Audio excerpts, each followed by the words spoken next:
կոവിഡից հետո շատ բան է փոխվել։ Ճանապարհորդությունը մարդկանց համար դարձել է առաջնահերթություն։ Եթե նախկինում մարդիկ փորձել են տնտեսել, ասել են, հարմար պահ կգա, ճանապարհորդենք։ Հիմա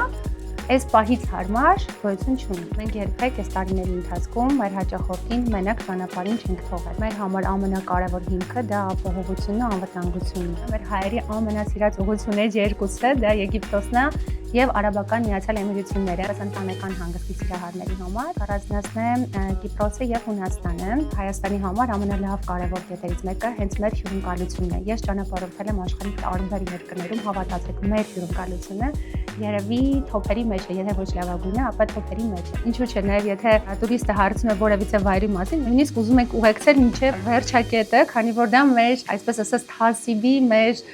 ջիգարի մասնիկն է կազմում, իսկ դա իհարկե նկատելի է օտարերկրացիների համար եւ շատ գովելի է։ Բայց միայն հյուրընկալությամբ ոսաշրջիկներին գրավելը քիչ է։ Պետք է նաև ժամանցի տարբեր հետաքրքրություններ նույնպես ներգրաված լինեն, լինի բազմազանություն, շատ տարբեր ենթակառուցվածքներ տուրիստական, լավ տրանսպորտային միջոցներ, լավ հյուրանոցներ, լավ ժամանցի վայրեր եւ այդ դեպքում մեր Հայաստանը կարող է մրցակից լինել տարբեր երկրների հետ կապված միջազգային շուկայում։